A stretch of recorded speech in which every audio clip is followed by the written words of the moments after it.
നമ്മൾ തൃശ്ശൂർ ചെയ്തിട്ടുള്ള അക്വാപോണിക്സിൽ ചെടികളൊക്കെ പ്ലാന്റ് ചെയ്തു. ചീര, തക്കാളി, പീച്ചിൽ, അതുപോലെ തന്നെ മല്ലി പ്ലാന്റ് ചെയ്തിട്ടുണ്ട്. അങ്ങനെയുള്ള പച്ചക്കറികളാണ് നമ്മളിപ്പോൾ ഇതിൽ പ്ലാന്റ് ചെയ്തിട്ടുള്ളത്. അപ്പം ഒരു അക്വാപോണിക്സ് കൃഷി രീതി ചെയ്യുന്ന കർഷകർക്ക് ഏറ്റവും നല്ല ബെനിഫിറ്റ് അതിൽ വളവും വെള്ളവും മത്സ്യക്കുളങ്ങളിൽ നിന്ന് തന്നെ കിട്ടും എന്നുള്ളതാണ്.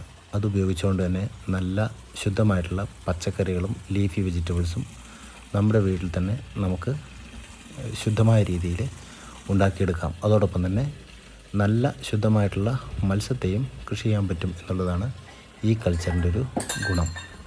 If you want to do aquaponics farming along with fish farming, contact us Ocean Aquasystems 8921028983.